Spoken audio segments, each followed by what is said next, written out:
We're going to talk about Shabbos in the middle of the week of Shiva, and the Mishnah that this all goes back to is the Mishnah that talks about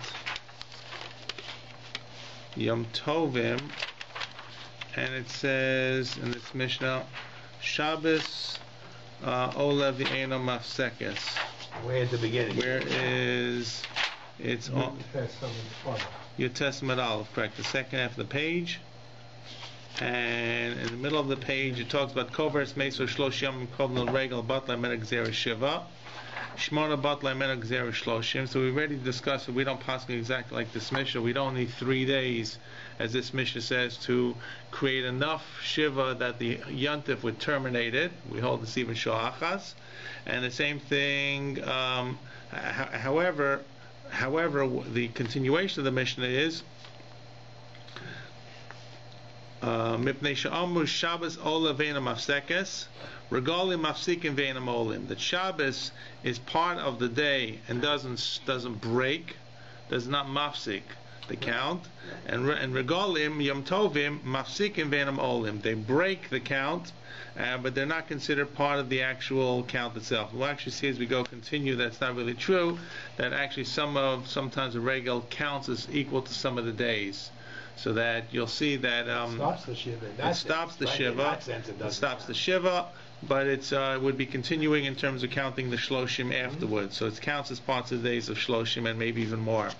But the bottom line is this Mishnah says, what the Mishnah does not tell us really is how clearly whether Shabbos is, while Shabbos is part of the count, is Shiva continue on Shabbos or not? Is there any part of Shiva that exists on Shabbos, or Shabbos simply suspends completely Shiva or not? Okay. The Mishnah itself doesn't really say. The Mishnah simply talks about enumerating the Shiva and the Shloshim, and it says therefore the Regal Regalim Yom Tov will stop. Shabbos will continue as part of the count and will not stop this. Okay. So the Gemara has this whole long discussion about what this actually means in terms of Avelos on Shabbos or not. So that begins last time. Mipnei Shamu Shabbos Olav V'Eino Mafsekes. This is according to the Mishnah. So the Gemara says Bnei Yehuda, Bnei Galila. There was a machlokes between the Talmidei Chachamim in Eretz Yehuda and the Talmidei Chachamim in the Galil in the north. Halalu Hani Amri Yesh Avelos B'Shabbos, V'Hani Amri Ein Avelos B'Shabbos. Okay. Some say that there is Avelos on Shabbos, and some say we don't have Avelos on Shabbos. And what does that really mean? What could it be? So the answer is Dvarim Shebetzino. Things that are private that no one would know about, which really talks about intimate relations. Okay. So in other words, does that exist? Right, which no one would see it at all, or is that completely, everything is suspended, and therefore that would be permissible as well. That would be permissible on Shabbos in the middle of the Shiva itself. So that's Talmud Torah as well. And Talmud Torah as well. Well, yeah. Why would they just be arguing about? So I guess Talmud Torah as well. Well, not exactly. I'm not sure. Because it gives you pleasure, right? Right, so it gives you pleasure. No, I'm saying if intimate relations also give you, then we're saying that's a reason to stop, right? Correct. Or not stop, depending on which of the two schools. Somebody else involved beside you. So that's true too. Even more so than we allow it, because you're giving them some pleasure. That's the other argument. We could argue that. I don't study Torah, but certainly make love to you for a while. Yeah, sure. So it's more Dvarim Shebetzino is what the way Tosfos Rishon will explain it. Okay. I guess the idea is that Torah, which is not really a prohibition except for the Simcha, there's nothing inherently wrong with Torah except it's Mesameach. So if you have a mitzvah of Shabbos and Torah is a mitzvah publicly as well, it's hard to say that you could. Everything that's publicly is suspended for Shabbos. That's clear. So therefore, the Aval doesn't wear can wear shoes. Right. Every siman of Avelos. Correct. In public, you don't do it on Shabbos. Correct. Right. So Talmud Torah is an issue. It isn't really a siman. But Talmud Torah is also a public kind of thing. It's a public manifestation. Whereas the only thing that would be considered so intimate that no one would know would be relations. So again. But I want to make sure you understood what we said then, just in terms of, when normally you wear shoes when you go out, right? Let's say, right? Yes? I'm saying. Was it an Avel? No, normal, if you're going out. Yes, correct. Yeah, right. Right. So, that's something you've done in public, let's say, right? On Shabbos you do. So Shabbos, therefore you wear regular shoes, Right. and therefore on Shabbos you can put the Avel can put on a new garment or a clean garment, and doesn't have to rip kriya on Shabbos. Right. And have a shower before Shabbos. And have a shower before Shabbos, and therefore an Avel can sit in a regular seat. Even though a shower, you could argue, is not public, isn't it? I mean, Well, but it's getting ready for Shabbos, okay? Getting ready for Shabbos. So, but the only thing that's really up and we'll see. What about Atifas Harosh, where they used to cover their heads? Right. Does that relax on Shabbos as well? So the answer is obviously yes. We don't do it all together, but I'm saying if we would do it, correct.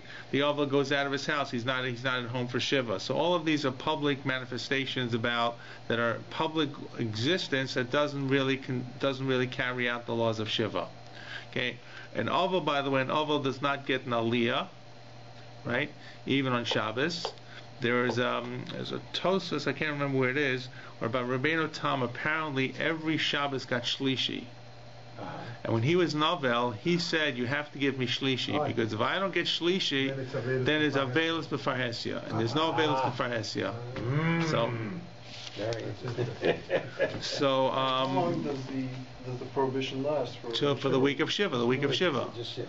So for Shiva, you can have an aliyah. on Shiva, the Oval does not have an aliyah. After Shiva, you can have an aliyah. But after Shiva, the Oval can. So, for example, if yes. So it's a practice. It's a practice called As a matter of fact, the practice is if the seventh day happens to be Shabbos, he can get an aliyah mincha. He gets an aliyah mincha. Okay, but not. Some people say, well, you can get an aliyah to Kriyas Torah because you already finished Shachris. It's not true. Mitzvah Siyom is when you finish davening in the morning, and that considers Shachris, Kriyas Torah. We had a situation when I was a Gabbai where someone who was just on the last day of Shiva was Shabbos, and he wanted to name his daughter in shul. So he went to Hashkoma Minyan and davened Shachris and Musaf, and then went came back upstairs to the later Minyan Very smart. and named the baby. So that would make sense. Very good. I remember very distinctly that situation. Correct, because he had finished davening and therefore he finished Shiva. Yeah, very clever, very clever. There's a good hour and a half probably until he got the aliyah, or an hour. Excellent. So all I'm saying, coming back. If this thing wasn't on, I'd tell you who it was. Okay, tell us at the end. Okay. So the real Lemaisa difference is going to be about what we call Dvar Shebetzina. So the Gemara says Machlokas is between Bnei Yehuda and Bnei Galila. Bnei Yehuda and Bnei Galil, whether Yesh Avelis B'Shabbos and Ein Avelis B'Shabbos. Okay. Right.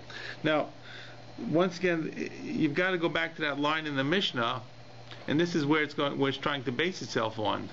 The line in the Mishnah does not simply talk about there is or there isn't. The line in the Mishnah uses two phrases. It says counting and is not mafsik. Right. So the Gemara is now going to try to say from the line in the Mishnah, this could have been a source for one of the approaches where there is Shiva or is not Shiva. Okay, and that's what the Gemara is now going to spend a little time going back in the linguistics here. So the beginning here is a linguistic piece of Gemara. So, Mandi Amar Yesh Avelis B'Shabbos. According to the opinion that there is Avelis on Shabbos, which would mean that Dvar Shebetzina is prohibited on Shabbos. So, why? Because it says in the line of the Mishnah, the Kattan Ola. It says the Shabbos is not like Yantif, but Izola is counts. That makes it clear that it's part of the count. Uman the Amar ein avelis b'Shabbos, the Katani ein mafsekes. Says if it really was, and therefore what? If the Mishnah has to go out of its way to say that it's not mafsek, so you can explain. If you think that there is avelis on Shabbos, if there is some avelis on Shabbos, would you ever think that it's going to break the Shiva?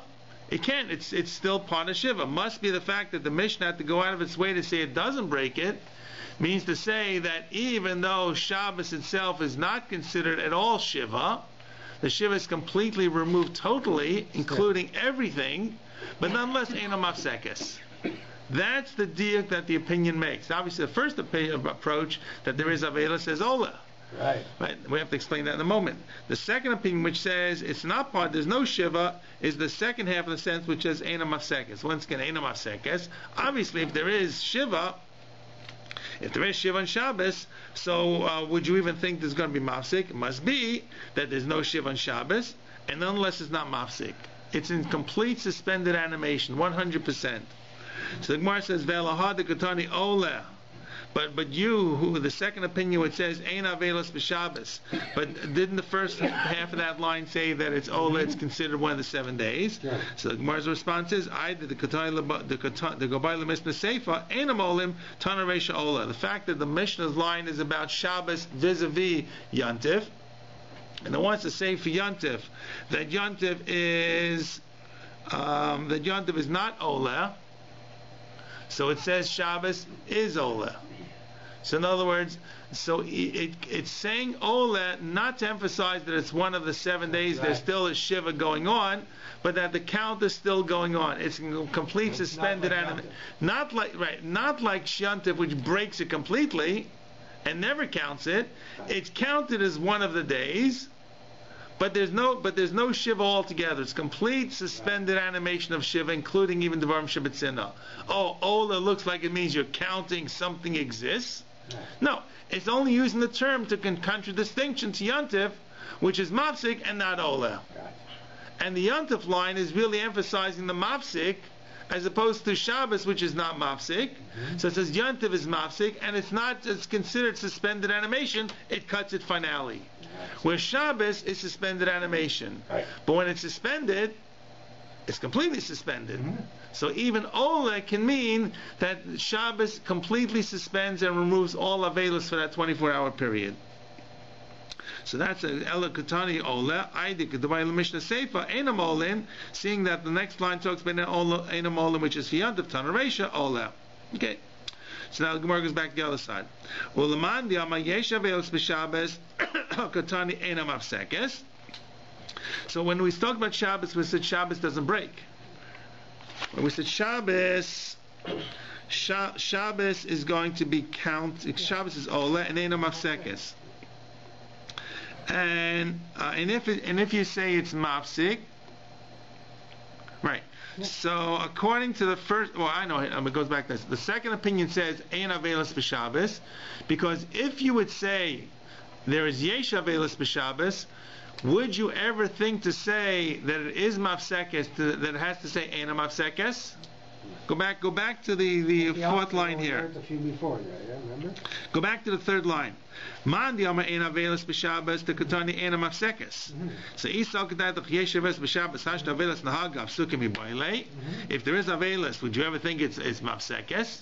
So therefore, it comes along. It's clear it's ein avelos b'Shabbos, and nonetheless ein mafsekes. Now the Gemara says, what about the opinion which says yesh avelos b'Shabbos? Uleman di'ama yesh avelos b'Shabbos hakatani ein mafsekes.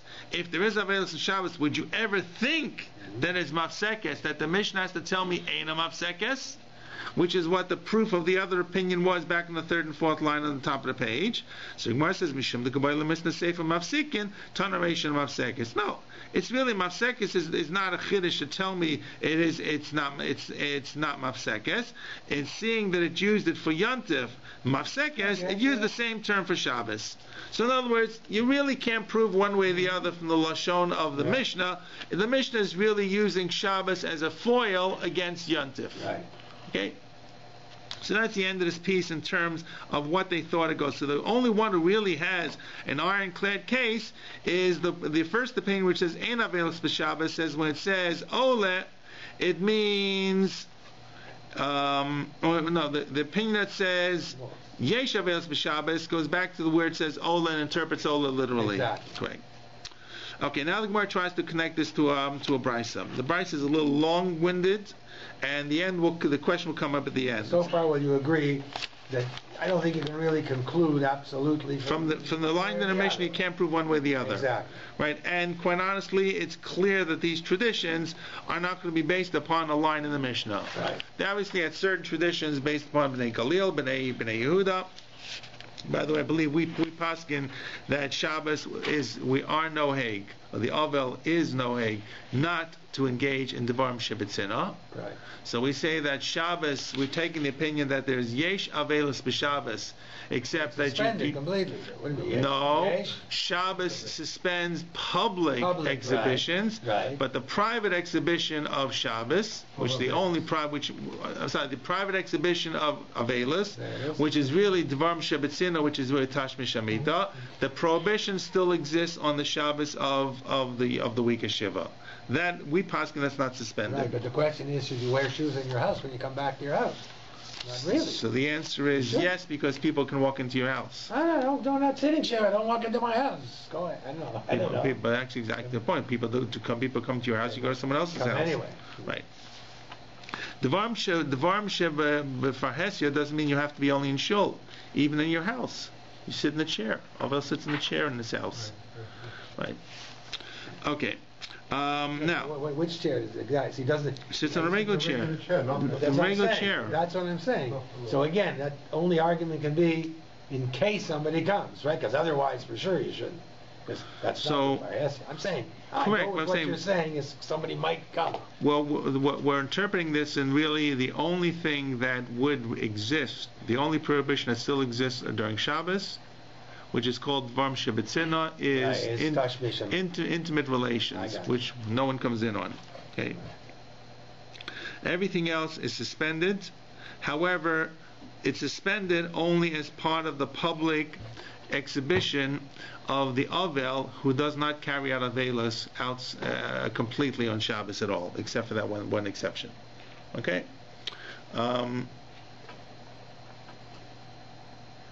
Sorry, I sidetracked. You were going to... Someone asked me about learning on Shabbos. Okay. Some rule, what can the mourner do? Okay. Here we go. I'll just quote you Allah. Inconspicuous mourning practices. Dvarim Shebetzina, little private things, are observed even on Shabbos. Therefore, the mourner is forbidden to have marital relations. Boom. Okay. In terms of actually learning on Torah on Shabbos, Jew is supposed to read Shnai Mikra Vecha Targum. So even though the mourner is generally forbidden to study Torah, he's permitted to review this Torah portion. Okay. Since it's obligatory, it's like reading Shema, which is permitted. If the seventh day of Avelis is Shabbos, he should wait to do Shnai Mikra Vecha Targum until after the morning. Some rule that the mourner is also permitted to study Rashi's commentary. Others forbid this. Some rule if the person is accustomed to study 18 chapters of Mishnah each day, he also can do this. But otherwise, once again, Torah study is not prohibited. Is not permitted for an Avel on the Shabbos of Shiva. Okay? And therefore that's why the Avel does not get an Aliyah. If he's a Baal Koreh, if the mourner is the Baal Koreh, he should not pray there on the first Shabbos of his mourning. If it's difficult for him to pray in another synagogue and he prays in his regular synagogue, some rule he should nevertheless not perform the Torah reading that Shabbos, because that would be the Fahesia. Okay? You should or shouldn't? So some say that he should not perform it. According to others, he is permitted to perform it. That's the question. Do we say that his not laning would look like he is mourning in public or not? We're talking here where the guy's the designated. He is the Baal Koreh. He's the paid Baal Koreh. He's the Baal Koreh every Shabbos. What did you say, God Shlishi all the time? Who was it? Rabbeinu Tam. Rabbeinu Tam. Rabbeinu Tam. Right. Rabbeinu Tam. Okay. I know Chassidus Rebbe is like the Achishi, but he got Shlishi. Okay. All right. So let's come to this machlokas. The one tied into a brisa. Let's say the machlokas between Bnei Yehuda and Bnei Galila about whether Shabbos Yesh Avelis or Ein Avelis relates to the following Mishnah. Okay. The Mishnah is not about Avelis. The Mishnah is about an Onain. Okay. But the Mishnah talking about an Onain talks about an Onain on Shabbos. Okay. Misha Mesa Muta Lefanav. A person who is, the mace is sitting in front of him. And we have a rule that we're very careful about not to be loeg larosh. Loeg means to make fun. Larosh is a poor person. You don't make fun of the Avel who can't do mitzvos by your doing mitzvahs in front of him, or doing things not the Avel, the deceased. You don't do things in front of the deceased that the deceased can't do, and specifically you don't do mitzvahs in front of the deceased. So, for example, tzitzis shouldn't be hanging out going to a cemetery, right? But it deals with other things as well. So Misha Mesa Mudal Afanav, Ocha Bavais Acher. So you should eat in a different house. Shouldn't eat in front of the deceased. That's not about doing a mitzvah as much as about just being disrespectful. Okay, eating is always a sign of happiness, levity. It's very, very, very living, very human. So therefore, the mace can't do that. You want to be respectful. You don't eat, for example, in a shul. The same kind of rule. You don't eat in a place where you have to be, be respectful. I suspect you go into a courtroom, you can't eat there either. Correct? There's certain rules of respect. Protocols, yeah. Certain protocols. Definitely not. They'll probably throw you out. I would say. Okay. Did we have a custom? I mean, the Goyim I know used to keep their bodies in wherever, the dining room, whatever, have a wake. So did we really was this a minhag that we had dead bodies, except we're talking with Shabbos couldn't get them out, or what? Well, obviously they haven't moved the body yet. Yeah. It doesn't mean that this went on for a long time. It means the body's still there. While you're waiting with the body, or while the body's still there, this is what you can't do in front of the body. Right. Okay, yeah. Or go to a funeral home. There you go. Like you're going to the funeral home and the body's out. He doesn't have another house to go to. He doesn't have his own house. Obviously, the first case was a person who had more than one house. Yeah. This guy is going to go to a friend's house. You don't have any friends who have a house that you can go eat in.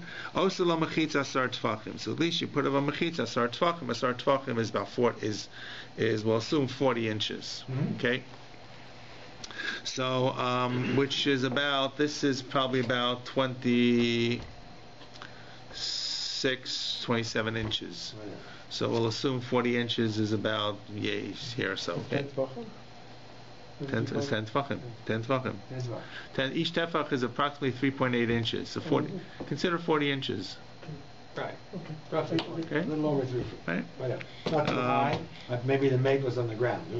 If you see, sometimes you see shuls that have very low mechitzas. So they're made to be 10 tefachim. Right? That's what it goes back to. The question, how much is the tefach? I mean, okay. Yeah, okay.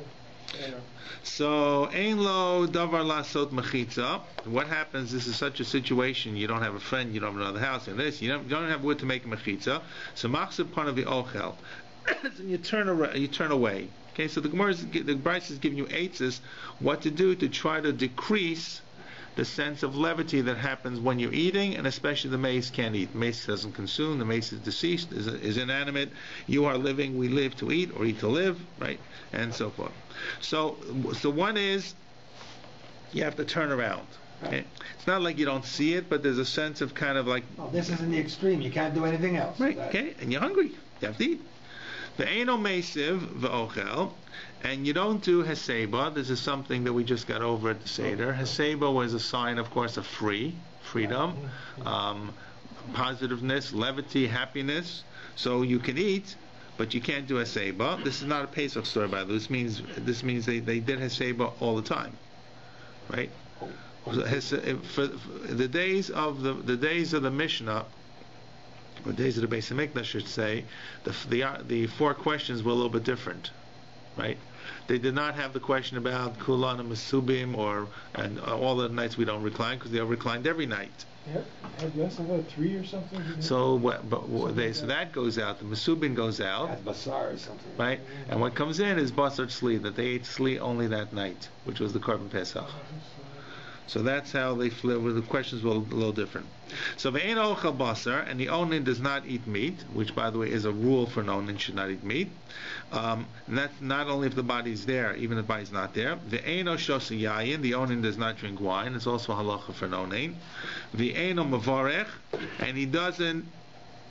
Question: what does this mean, mavarech? Rashi says, "Eino mavarech lahotzi achem yidei chavaso." he can't make the bracha for others. It might actually mean the bracha himself. If the person's an onein and looking after the deceased, so he may be part of from positive mitzvahs. He is part from positive mitzvahs, which will include even the berachas and nenin, and even berachas and mazam. Ve'ein mezamein, and he doesn't say the zimon. Ve'ein mevarchim alav, and you don't make the bracha for him. Ve'ein mezamein alav, you don't include him as part of the zimon. Okay, and upater. But so far, this whole sentence started only when the mace is right there. There's only an onen, right? We're talking about. There's only onen. Absolutely. Only onen. Because we'll come to Shabbos. We'll come into this. Upater mekriyat shema. He's part of kriyat shema minat tefillah. Shmonese minat tefillin. Umikol mitzvos hamoros b'Torah. And an onen is part of tefillin and all the mitzvos that are there. Onen cannot break any isurim. Can't transgress anything, but he is part of more mitzvos, and especially where the onen is looking after the body, and the body's right there. That's about as clear as it gets that he's looking after the body. This is all about a weekday. Now here comes Shabbos. And remember, the connection here is going to be Shabbos to whether Avelis exists on Shabbos. But remember, the case here is onen.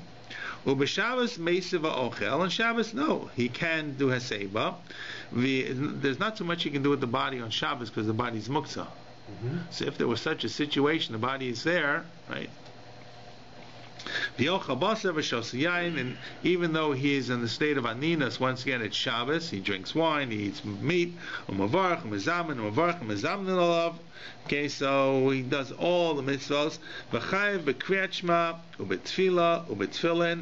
chayiv in all the mitzvahs, kriyat shema, tefillah. Tefillin, of course, the Rishonim point out one of two things. Either it means that it's the sheet, the Bryce is following the shita that says that they did wear tefillin on Shabbos, right? Why don't we wear tefillin on Shabbos? It's os. No, it's not like a negative thing that we don't wear, that it's wrong to wear it. It's not necessary to wear it because Shabbos is nos. Once it's not necessary to wear tefillin become muktzah. But how come it wasn't muktzah then? Why muktzah? How come? Because it serves no purpose because you already have Shabbos. So there is the sheet. There's another sheet that which you don't follow that you did wear tefillin on Shabbos. So that one answer is this price is following the opinion of tefillin on Shabbos. The more simple answer is a term that comes up many times called either Ashkeres Lashon or Shigvad Lishna. It's simply words and phrases slide together. So sometimes Bryces are a little bit inaccurate when they quote things together, even if it's not applicable in that case. So Kriyat Shema, Tefillah, and Tefillin went all together. So even though in Shabbos Tefillin is a non-issue, it makes no sense, but it got slipped in as well. So this happens many times. I don't say many times. It happens frequently in Mishnayos. The Gemara uses the two terms, the same word. One is Hebrew Ashkeret Lashon or Shigvat Lishna, which is the Aramaic form of it. Okay, it slides in, slip of the tongue, so to speak. Also possible, I guess, that minhagim change. Over time, or that things. But I'm saying I can see many things that says halacha and we don't do. So. I'm saying, so either this follows the opinion that tefillin which was a valid opinion, which we don't paskin like, but was a valid opinion, or it's shigvad lishno. And v'chol mitzvah samors b'torah. Say kriyat shema, tefillah, kol mitzvah b'torah. There be a doubt on that. Moshe knew what to put on tefillin on Shabbos. He had tefillin in Moshe's time. That's not something that has to be forgotten. I don't know. That's it's a simple thing. You have Shabbos, you have tefillin. Correct. Anytime there's forget that? So there are some very basic machloksim that kind of question could be asked. Really? Yeah. Right. Yeah. They forgot a lot of tefillin is 6 days a week or 7. Well. The reason we put our mezuzahs up at a slant is because the machlok is whether mezuzah should be this way, should be that way. So somewhere Moshe came when he read over the Kriyat Shema the first time, and he told it to him, and he explained to him Muchsaftem al mezuzahs beisecha v'sharecha. He explained to him this is the mitzvah of mezuzah. What are you going to write? You're going to write the 2 paragraphs of Shema and put on your doorpost. He must have told them how they put it up. So how come they got confused this way, that way, that we have to put it up at a slant? Makes no sense. The answer is... Well, first of all, Sfardim have different minhagim, right? So how did Sfardim get different minhagim? Well, because they're different. They're expelled. They didn't have it. They didn't have mezuzahs. No, but they always had tefillin. It wasn't like 500 years he had no tefillin. I don't know. I once had a debate with my son, even bigger to me, is we spent 50 years in Bavli, just 50 or so, 70, but 50 basically, I'm saying, till the first, and yet all the months that we had named before, Eitan and this and that, they're all in the Tanakh, suddenly we decided on 12 different names. we forgot all these names, and I mean. So we got used to calling them. We got used in Bavli using the foreign names and applying them. Part of it, but then my sense of, in a generation, a lot can change, and he's right. So the answer is the answer is if you look at people, the date they use is 2015. Yeah, no, for sure. For sure, but we haven't forgotten 5775. That's but actually, I'm willing to bet that more people don't know fives, have to think twice of what year it is than to remember 2015. And that's true. Okay? I suppose that's true. So at any rate, so I agree. It's a question. How come that a question? It's a question for a lot of machloksim. But apparently this. Right. The better answer I think is Shigma Delishna. Yeah. Rabbi Gamliel Omer. So this is the first opinion says that on Shabbos looks like everything goes. Right. Everything is okay. Yeah. Right. Once again, it's onain. As opposed to the weekday, certain things are clearly prohibited. Okay, chayav altogether. Right. Chayav are okay. It's the same thing. Mavarch, mezamin. You doesn't have whatever it is. Rabbi Gamliel Omer. Mitoch shnet chayav ve'elu. Here it's more clear. Mitoch shnet chayav ve'elu net chayav bekulan. So Rabbi Gamliel makes a statement that seems to make no sense. Seeing that you chayav in these, you chayav in everything. But the previous line said of Chol mitzvos amors bar Torah. So what's Rabbi Gamliel really adding to the first opinion? Mm-hmm. So it looks like he's saying the same thing because of the last four words on Shabbos, Yechayev and Kriyat Shema Tefillin. Forget Tefillin for a moment. You're excited about that. V'chol mitzvah amors bar Torah means everything. Then Rabbi Gamliel says because Yechayev in this, Yechayev in everything. We just said Yechayev in everything. Right. So what's the difference between the two of them? So Gemara says V'amar Rav Yochanan. Tashmish Amita Ika Beinayu. So Rabbi Yochanan says the difference between these two opinions is about Tashmish Amita talking about the onain. Okay, so when Rabbi Gamliel says Mitoch Neschai Ve'elu Neschai Bekulan, him Tashmish Amita is still permitted. The first opinion that says, and this is what Rashi explains, the Tanakama says Tashmish Shamita is Aser. You could probably argue it the other way around, right? But the point is the difference between the two. One is going to say Tashmish Shamita is prohibited. One says no, everything that is visible is going to be. One opinion is that Tashmish Shamita is prohibited on Shabbos because all that's permitted is things that are public, and the other one is going to say no. That even Tashmish Shamita would be permitted on Shabbos. So whichever one you want to vary, that's a variation between the two of them. What we're trying to say now is this machlokes between Rabbi Gamliel and the Chachamim, or the Tanakama, about onain, which Rav Yochanan told us what the difference is. Now, once again, he didn't talk about yesh avelos, ein avelos, yesh aninas, ein aninas. He said black and white, the difference between them is Tashmish Shamita. The machlokas about avelos was yesh avelos, ein avelos. They actually didn't write for us what it means, dvarim shebetzina. We said it means Tashmish Shamita, based upon the connection here. So the Gemara says, my love b'hakamifligi. Is this not the same machlokas? Only the one machlokas is about onain. The machlokas we started with today with Bnei Yehuda, Bnei Galil is about Avelos. But my love hakamifligi, Mar Sava Yesh Avelos b'Shabbos, Mar Sava Ein Avelos b'Shabbos. These two guys, the Chachamim and Rabbi Gamliel, would have the same machlokas about Avelos as well. In other words, you have this machlokas between Bnei Yehuda, Bnei Galila, but this brayso that we just quoted, this should be the same machlokas about the onain should be transposed to be Avelos. Right. So it looks like it makes sense. A and B and A and B, or A and B and C and D, right? So what we're trying to say is the machlokas in this brisa that we just quoted should be this. They should also say the same thing for yesh avelos and ein avelos for avelos. Right. Tashmish Shamita. Yes. Is a mitzvah of period viridian. Right. Okay. So the first opinion says kol mitzvos hamuris b'Torah. So why doesn't that include Tashmish Shamita? But one side would say it does, right? So Rabbi Gamliel says Kulam. He's saying Kulam. So he is, or as it's explained by Rabbi Yochanan, that's the difference between the two. Right, that's the difference between the two. So no, the opinion of Rabbi Gamliel that says the same way that these are permitted, right? Everything else, everything is permitted, means the Tashmish Shamita will be mutar. The first opinion is going to say these are permissible, and anything in the Torah that people are going to see is going to be permissible. That's how you'd have to read it. Otherwise, the Gemara. Otherwise, you have to say, well, what's the difference between Tanakama and Rabban Gamliel? They are virtually identical. Anytime you see two opinions, opinion A and opinion B, and opinion B looks like it's a restatement of opinion A, either you say opinion B is a restatement of opinion A, or you say there's a tiny difference between the two of them, and we don't have to make that up. Rabbi Yochanan made it up for us. So all we're saying is that if whatever they're going to say here about Tashmish Shamitah for Aninas, for the Shabbos of Aninas, the Shabbos while the mace is there, would be the same thing for Avelis. That's the whole point of this. Now, whenever you have a Lema Tanai, the structure of the Gemara is, let's say this is the machlokas between Tanaim, the machlokas here is the same machlokas there, and the Gemara's response is, nope, there's a difference between the two. So Lema Tanai is like a premise. Let us say, Ha'im Lema, Ha'im Lomar, Kamoa Tanaim, the machlokas of these Tanaim is like the machlokas we just learned. So it's like a question, Lema Tanai, should we say it's like the Tanaim? The Gemara says, no, you can separate, you could say it's the same, but you don't have to say it's the same because there's a difference. And you all pointed out the difference before. One is Onain, one is an Ovel. Why is it a difference? The Gemara is going to explain that, but it's not the same case, right? So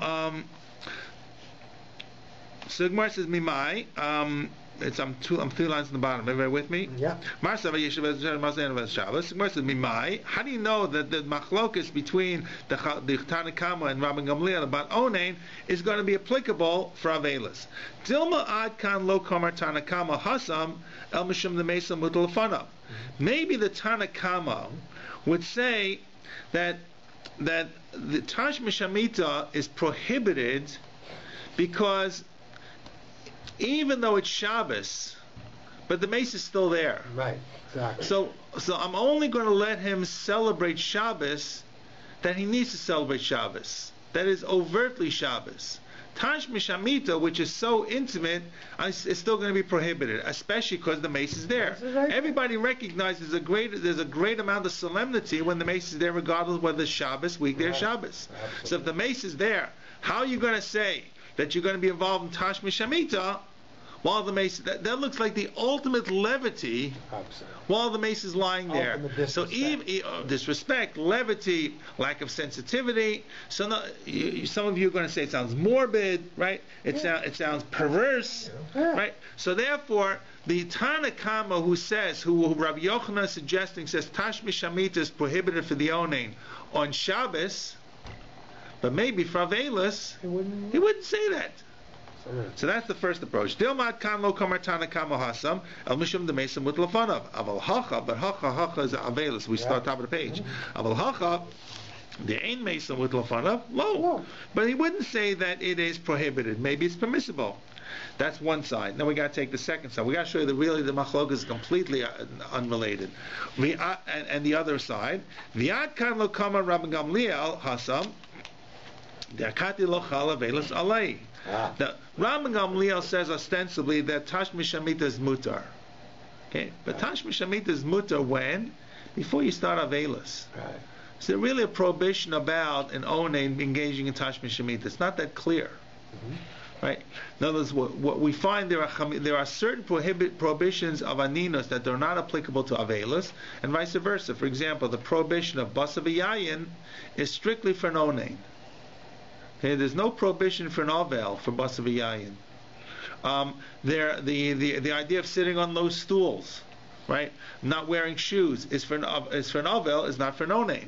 So in other words, Rabbi Gamliel could argue that Tash Mishamita could be permissible for an Onain, right? And nonetheless, for an Ovel, it would be prohibited, because the katel chalavelas leva hacha the chalavelas ile hachinami here means hachinami means it would be prohibited for the Ovel. So it is possible to conjecture that even though they look the same, maybe Rabban Gamliel, maybe the Tanakama who says the Tash Mishamita is prohibited for an Onain would say it's permissible for an Ovel. And maybe that the Rabbi Gamliel who says the Tash Mishamita is mutar for an Onain would say it's prohibited for an Ovel. Absolutely. So at the end of the day, we cannot connect this machlokas about Aninos to the machlokas b'nei Yehuda b'nei Galila. Absolutely. So that's the argument to try to connect the two is not really connected. Now the Gemara now tries to kind of put this together in some kind of conclusion. Boy minei Rav Yochanan Shmuel. So Rav Yochanan now asks Shmuel, Yesh avelos b'Shabbos or ein avelos b'Shabbos? So what did he say? Amalei ein avelos b'Shabbos. Okay.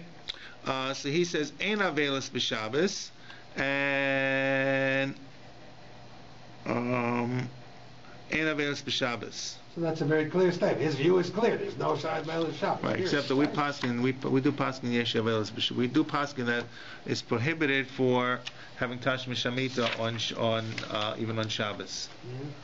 And it's pretty clear. Right. And I think because of the next piece of Gemara which talks about Avel being involved in Tashmish Shamita, which the poskim apply to Shabbos as well. Okay, so it looks like here that ain't Avelis b'Shabbos. But then the Gemara continues. Yasvei Rabbanan Kamed Rav Papa v'Kamrei Mishmei de Shmuel. They said the name of Shmuel. Avel sheshimesh mitaso b'mei evlo chayev misa. Okay, so first Rabbi Yochanan was quoting from Shmuel. Now, right? This is a Shmuel against Shmuel, is it? No, it's correct. But this is not clear if it means during weekday or it referring to Shabbos as well. So this could be something new, or it could be a continuation to say that it means any time during the week itself. So, and not only that, but it says Chayiv Misa. Chayiv Misa is more than simply Aser. That's pretty serious. So when they said this to Rav Papa's response was Zamal Rav Papa, Aser Itmar. So first of all, it was not that it was Chayiv Misa, it was Aser. Umishmeid Rav Yochanan Itmar. It also wasn't said in the name of Shmuel, it was said in the name of Rav Yochanan. Okay, and you want to know what you thought you heard, you confused it with something else that was said in the name of Shmuel, which is a Chayiv Misa, but it's not about Tashmish Shamita. V'i Shmiel Lechu Mishmei de Shmuel, and if you heard something in the name of Shmuel, Hachi Shmiel Lechu. This is what you heard. What's follows? Amrav Tachlifa Baravinmi Amrav Shmuel Avel Shlo Para V'Shlo Pireim Chayev Misa. An Avel who did not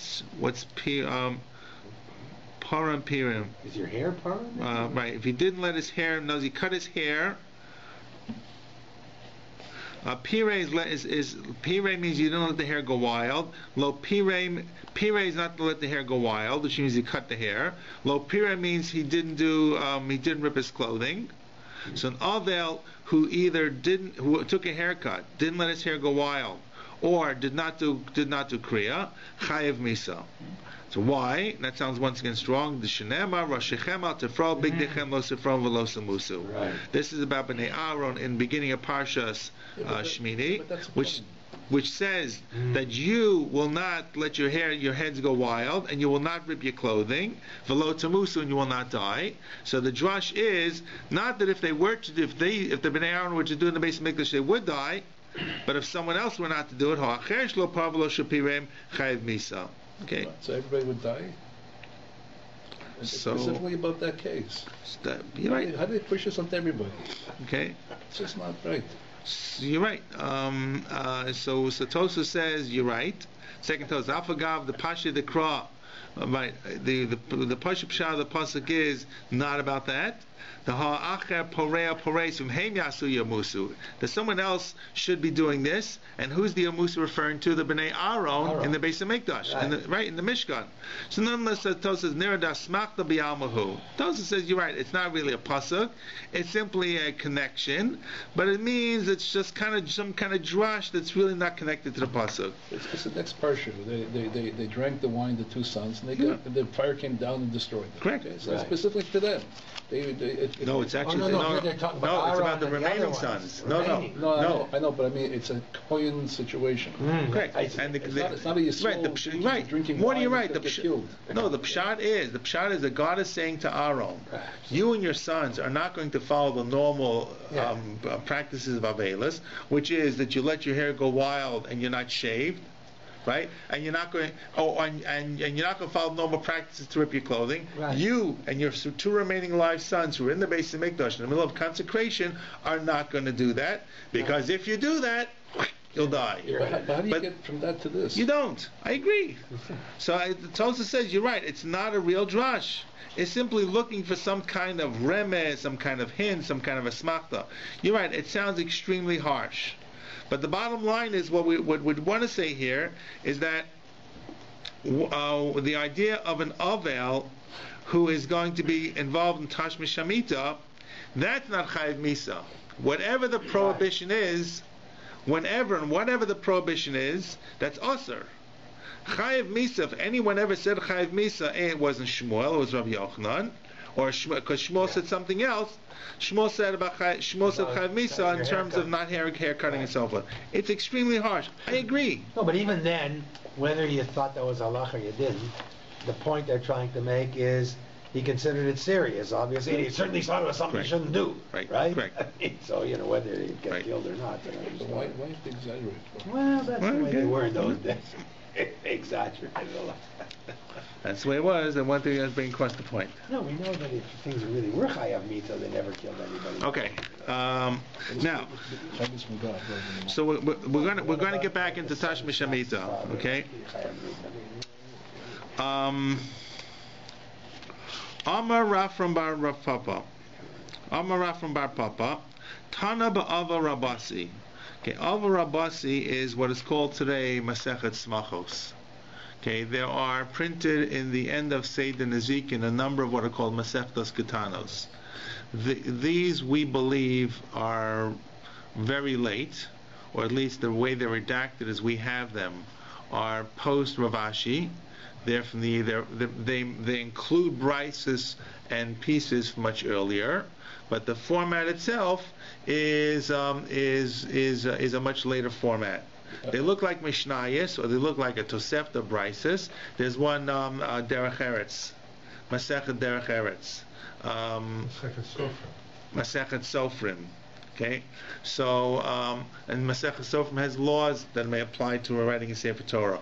One of them is Masechet Smachos. Masechet Smachos is a listing of a compendium of looks like Mishnayos or Brises about Hilchas Avelos. It is later, as we have it, as a book, or as not book, but a series of chapters, than Masechet Moed Kattan.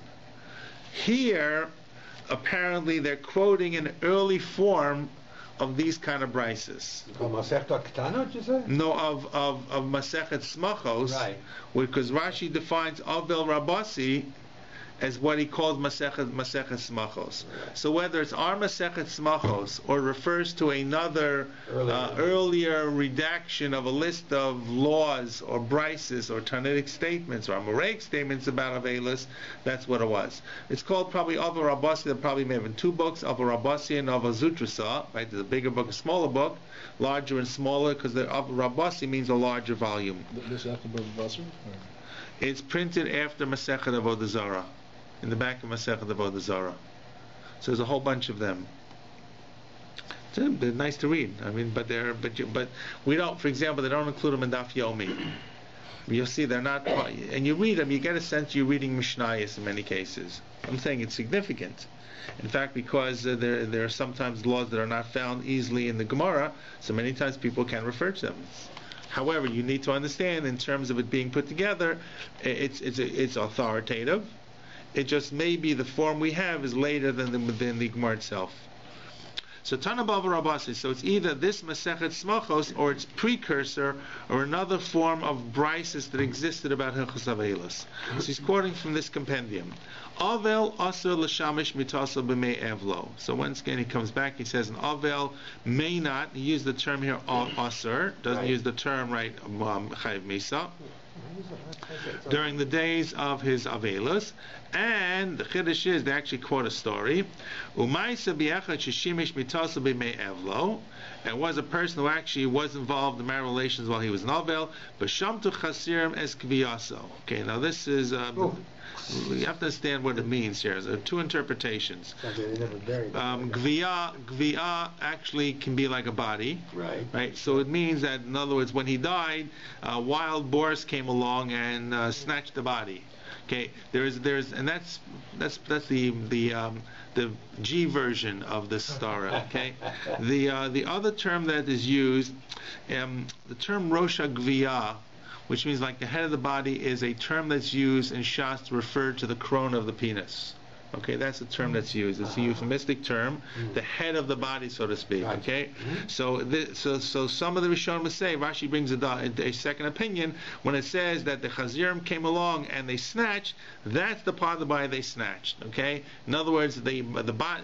It doesn't mean he was alive. No, of course. It means the corpse was there, and there are wild animals running around. We have to remember Shmira in those days, like we do Shmira today. Shmira in those days was very real in terms of protecting the body from rodents and animals and scavengers. There was a real reason for doing Shmira. It wasn't only simple about saying Tehillim.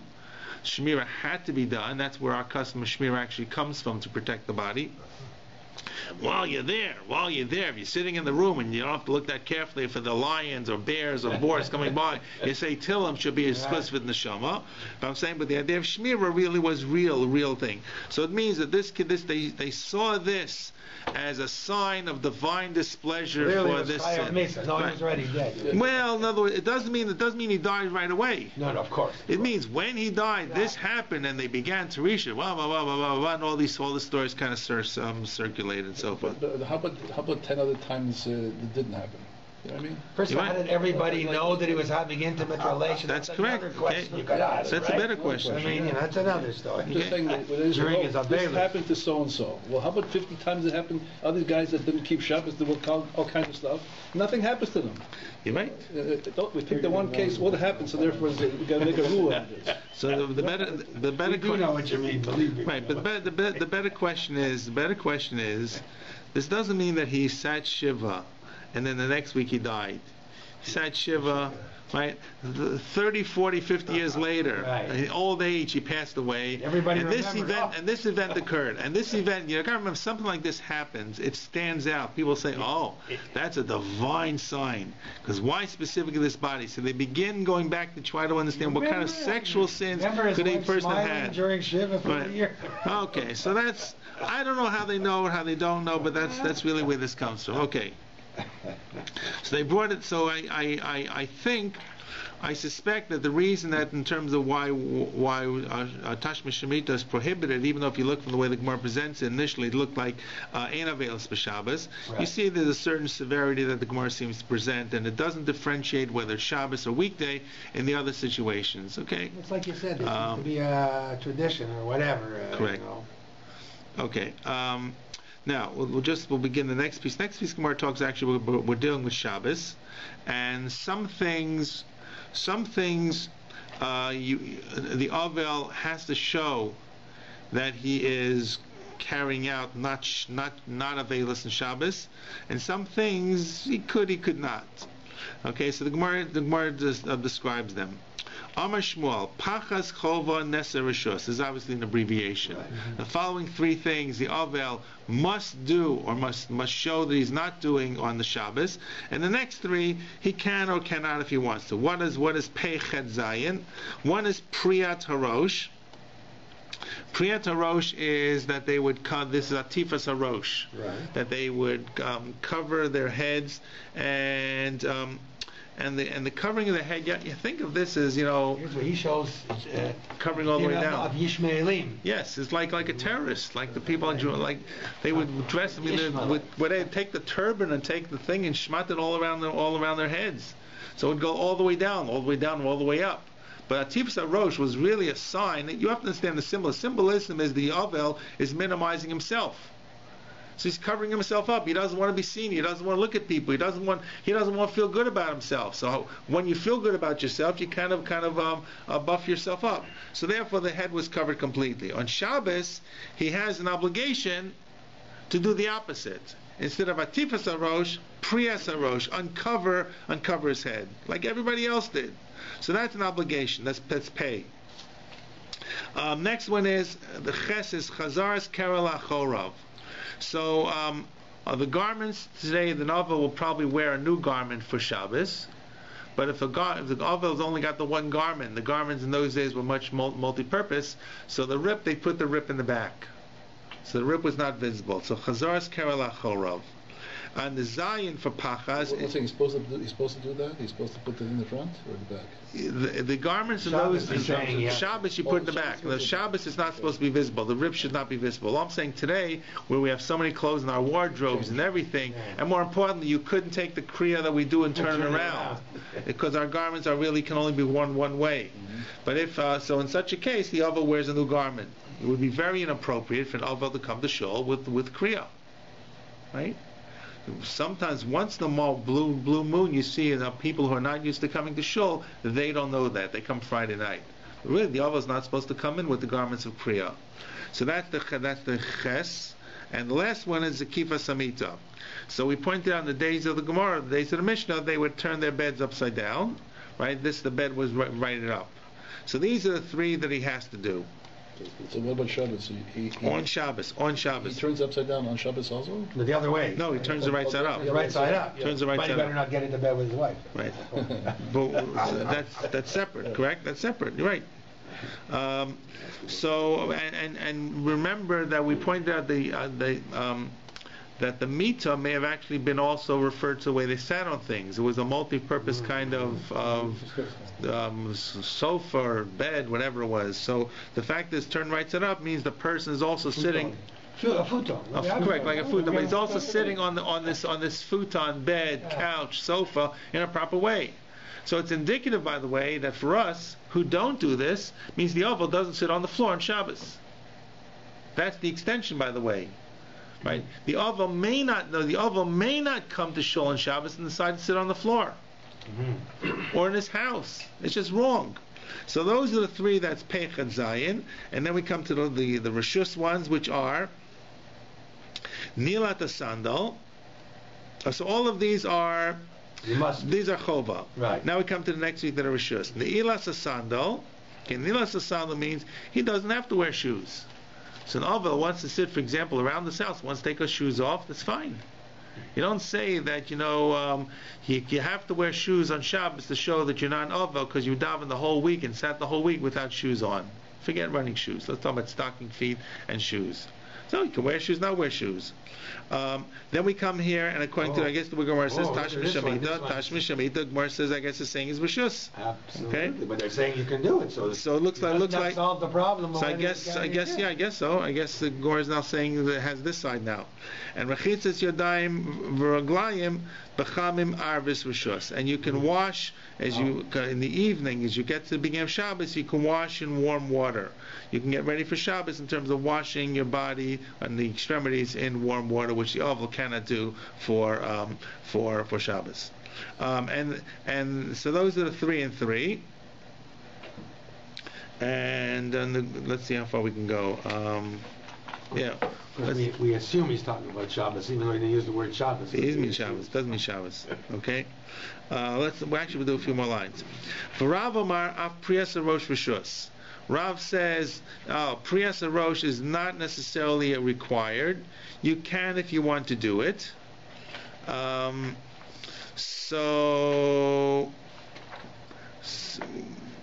other words, but if you want, you can still keep your head covered. Shmuel, and who said this? Rav said this. Who disagrees with Rav? Shmuel. So Shmuel says that you cannot cover your head, and Rav says you can still cover your head if you want to. Absolutely. So Gemara says, well, Shmuel, Ma'ishna Nil Sasanda the Rishus. Why does Shmuel say that Nil Sasandal is Rishus? Because the Lav Kuli Alme Avidid Masai Me Masane. Not everybody wears shoes on Shabbos. People used to go barefoot as well. So if that's the case, Priyas Rosh Nami, Lav Kuli Alme Avidid the Migla Vashayu, there are some people who cover their heads and want to keep their heads covered on Shabbos. So why does Shmuel say that you cannot or not allowed to cover your head? You must uncover it. And Rav says, if you want, you can keep your head covered. So Gemara's answer is Shmuel Tameh. Shmuel's covering the head was very extreme. The Amar Shmuel Kol Kera Sheina B'Shas Chimo Meina Kera. Shmuel says 2 things. Any rip has to be made when you're still in a moment of anger or sadness or emotion. V'Chol Atifa Sheina Mekatifas Yishmelim Eino Atifa. And any covering of the head that's not like the Yishmelim is not considered Natifa. So according to Shmuel, it was a very serious covering. No one wore that if they were Jewish unless they were an Avel. regel. And the Gemara says, Mechvei Rav Nachman ad guve de dikna. How far was it covered? This was covered up until the bottom of the cheekbones, bottom of the cheek. So in other words, it means that the covering of Atifas HaRosh, according to Shmuel, is really all the way down here. How can you see? Well, obviously you kind of pulled it back a little bit and wrapped it again. I'm saying it looked like Khalila, looked like a terrorist. Looked like these Meshugoyim who kind of wrapped themselves up. They shouldn't see who they are, like mummies.